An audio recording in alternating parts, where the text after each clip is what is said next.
4 évangiles, Matthieu 14, 13-21, Marc 6, 30-44, Luc 9, 10-17 et Jean 6, 1-15. Le récit du miracle. L'histoire se déroule généralement comme suit. Une foule immense suit Jésus dans un endroit désert, loin des villes. Il est rempli de compassion pour eux, car ils sont comme des brebis sans berger. La journée avance et les disciples s'inquiètent de ne pas avoir de quoi nourrir toute cette multitude, souvent estimée à 5000 hommes, sans compter les femmes et les enfants. Jésus leur demande combien de pains ils ont. Un jeune garçon présente alors ses provisions, 5 pains d'orge et 2 poissons. Les disciples pensent que c'est bien trop peu pour nourrir autant de monde. Jésus prend les pains et les poissons, lève les yeux au ciel, rend grâce, puis les rompt et les donne à ses disciples pour qu'ils les distribuent à la foule. Miraculeusement, tout le monde mange à sa faim, et il reste même une grande quantité de nourriture. Selon les récits, on ramasse 12 paniers pleins des restes. La signification de ce miracle. La multiplication des pains est un miracle riche en symbolisme. La compassion de Jésus, il montre son souci pour les besoins physiques et spirituels des gens. La puissance divine, c'est une démonstration de la capacité de Jésus à pourvoir au-delà de toute attente humaine, et à créer l'abondance à partir de presque rien. Préfiguration de l'Eucharistie, les gestes de Jésus, prendre le pain, rendre grâce, le rompre et le donner, rappellent fortement les gestes qu'il fera lors de la scène, annonçant le don de son propre corps comme pain de vie. Le don de la manne. Ce miracle évoque aussi l'épisode de la manne dans le désert, où Dieu a nourri le peuple d'Israël, montrant Jésus comme un nouveau Moïse, apportant une nourriture encore plus grande. La générosité et le partage. Bien qu'il s'agisse d'un miracle, il y a aussi une leçon sur la générosité et le fait que même de petites contributions peuvent être transformées et suffire, voire abonder, lorsque Dieu est à l'œuvre. Les 12 paniers restants peuvent symboliser les 12 tribus d'Israël ou les 12 apôtres, soulignant l'universalité du don de Jésus. C'est un récit central qui met en lumière la nature divine de Jésus et la nourriture spirituelle qu'il offre au monde. Il est important de noter que non seulement les 4 évangiles synoptiques, Matthieu, Marc, Luc et Jean rapportent la multiplication des pains, mais Matthieu et Marc la rapportent même 2 fois. Cela soulève des questions sur le nombre de miracles réels ou sur l'importance théologique de l'événement pour ces évangélistes. La première multiplication des pains, nourrir les 5000. C'est la version la plus connue et la seule que l'on trouve dans les 4 évangiles. Matthieu 14, 13-21. Marc 6, 30-44. Luc 9, 10-17. Jean 6, 1-15. Similarité clé entre toutes les versions.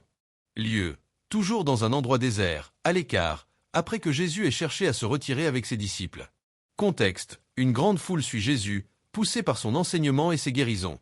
Compassion de Jésus. Jésus voit la foule et a pitié d'elle car elle est comme des brebis sans berger, particulièrement souligné par Marc.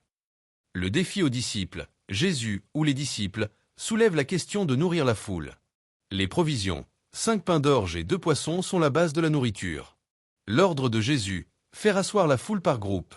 Les gestes de Jésus, il prend les pains, lève les yeux au ciel, bénit, rend grâce, rompt et donne aux disciples qui distribuent. Le résultat, tout le monde est rassasié. Les restes, 12 paniers pleins de restes sont ramassés. Le nombre 12 est symbolique des 12 tribus d'Israël ou des 12 apôtres. Différences et accents spécifiques. Matthieu suit de près le récit de Marc. Le contexte est la nouvelle de la mort de Jean-Baptiste, ce qui pousse Jésus à se retirer. L'accent est mis sur la puissance de Jésus et sa capacité à pourvoir. Marc est souvent considéré comme la source principale pour Matthieu et Luc. Il insiste sur la compassion de Jésus, il eut pitié d'eux, car ils étaient comme des brebis qui n'ont pas de berger, et la notion de repos pour les disciples après leur mission. C'est le récit le plus détaillé sur l'organisation de la foule en groupe.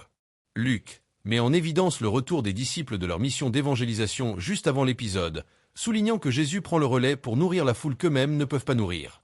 Le souci des disciples est très présent.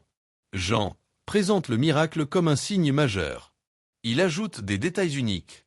Philippe et André. Jésus pose la question à Philippe pour le mettre à l'épreuve.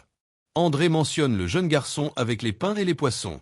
Pain de vie. Ce miracle est directement suivi dans l'évangile de Jean par le grand discours de Jésus sur le pain de vie, Jean 6, 22-59, où il explique la signification spirituelle de cet événement et s'identifie lui-même comme le véritable pain du ciel. C'est la raison principale pour laquelle Jean inclut ce miracle. Tentative de faire roi. La foule, voyant ce signe, veut faire de Jésus leur roi, mais il se retire, soulignant que son royaume n'est pas de ce monde. La deuxième multiplication des pains, nourrir les 4000.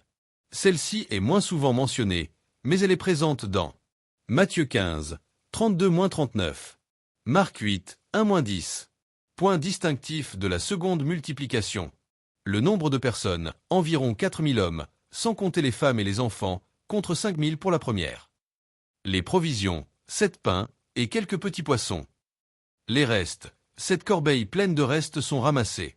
Le nombre 7 est souvent associé à la plénitude ou à l'universalité, suggérant parfois que ce miracle s'adresse plus spécifiquement aux païens, non-juifs. Le lieu, le contexte suggère souvent un territoire plus païen, Décapole, au-delà de la mer de Galilée. Pourquoi 2 récits? Les biblistes ont plusieurs hypothèses sur la raison pour laquelle Matthieu et Marc rapportent 2 miracles de multiplication des pains. 2 événements historiques distincts. Certains pensent qu'il s'agit réellement de 2 miracles distincts, ayant eu lieu à des moments et des endroits différents, avec des foules différentes. Double tradition ou source. Les évangélistes auraient pu avoir accès à 2 traditions orales ou écrites légèrement différentes du même événement, et les auraient incluses toutes les 2. Accent théologique. C'est l'hypothèse la plus privilégiée. Les 2 récits pourraient servir à souligner des aspects théologiques différents. La première multiplication, 5 pains, 2 poissons, 5000 hommes, 12 paniers, pourrait symboliser le don de Jésus au peuple juif, les 12 paniers pour les 12 tribus. La seconde multiplication, 7 pains, quelques poissons, 4000 hommes, 7 corbeilles, pourrait symboliser le don de Jésus à l'ensemble de l'humanité, y compris les nations païennes, le chiffre 7 étant symbolique de l'universalité et de la plénitude. La signification théologique de la multiplication des pains. Ce miracle n'est pas seulement un acte de puissance divine, c'est un enseignement profond sur qui est Jésus et ce qu'il est venu faire. 1. Jésus, le nouveau Moïse et le pourvoyeur divin. Le premier lien théologique majeur est avec l'Exode et la manne dans le désert. Dans l'Ancien Testament, Dieu nourrit miraculeusement les Israélites dans le désert avec la manne, montrant ainsi sa fidélité à son peuple. En multipliant les pains, Jésus se présente comme le nouveau Moïse, celui qui apporte une nourriture encore plus grande et qui pourvoit aux besoins de son peuple d'une manière divine. Continuité et accomplissement. Jésus ne remplace pas l'action de Dieu, il l'accomplit et la dépasse. La manne était une nourriture temporaire pour le corps. Le pain que Jésus donne, et qu'il est lui-même, est une nourriture qui mène à la vie éternelle. Autorité divine. En accomplissant un miracle de cette envergure, Jésus démontre une autorité sur la création et une puissance qui n'appartiennent qu'à Dieu. Il est le Fils de Dieu qui agit avec la même puissance que le Père. 2. Préfiguration de l'Eucharistie, la scène. C'est l'une des interprétations les plus riches et les plus profondes. Les gestes de Jésus lors de la multiplication des pains sont remarquablement similaires à ceux qu'il fera lors de la scène, le dernier repas qu'il prendra avec ses disciples avant sa crucifixion. Il prend le pain. Il rend grâce, bénit. Il le rompt. Il le donne à ses disciples pour qu'ils le distribuent. Ces 4 verbes, prendre, bénir, rendre grâce, rompre, donner, sont les mêmes qui décrivent l'institution de l'Eucharistie ou Sainte Seine. Cela suggère que la multiplication des pains est un signe prophétique de ce que sera le corps du Christ donné pour le monde. Le corps du Christ, le pain rompu symbolise le corps de Jésus qui sera brisé, crucifié, pour le salut de l'humanité. Le don de soi, tout comme il se donne entièrement pour nourrir la foule, Jésus se donne entièrement dans son sacrifice sur la croix et se rend présent dans le sacrement de l'Eucharistie. La communion est une invitation à partager le pain de vie. 3. Jésus, le pain de vie. L'évangile de Jean, en particulier, met un accent énorme sur cette dimension. Juste après la multiplication des pains, Jésus prononce un discours capital à Capharnaüm, Jean 6, 22-59, où il se déclare lui-même être le pain de vie. Nourriture spirituelle. Les gens qui l'ont suivi pour manger des pains physiques sont invités à chercher une nourriture plus profonde. Jésus leur dit, « Ne travaillez pas pour la nourriture qui périt, mais pour la nourriture qui demeure pour la vie éternelle. » Jean 6h27. Foi en Jésus. Manger ce pain de vie signifie croire en Jésus et en son enseignement. C'est une relation intime et vitale avec lui qui nourrit l'âme et conduit à la vie éternelle. Vie éternelle, ce n'est pas seulement une satisfaction temporaire, mais un don qui assure la vie au-delà de la mort physique.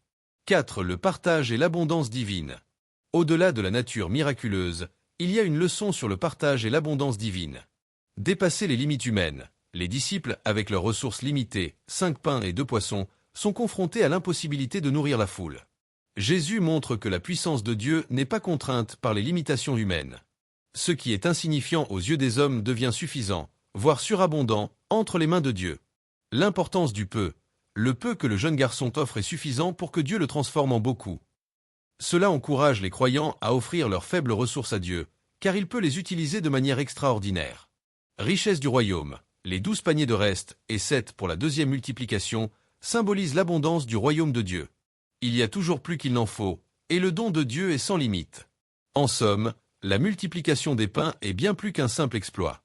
C'est une fenêtre sur l'identité de Jésus comme le pourvoyeur divin, le pain de vie, et le Messie qui se donne lui-même pour le salut du monde, tout en annonçant le grand sacrement de l'Eucharistie. On adore lire vos retours. Laissez un petit mot en commentaire. Et pour nous soutenir et ne jamais rater nos publications, abonnez-vous et activez la cloche de notification.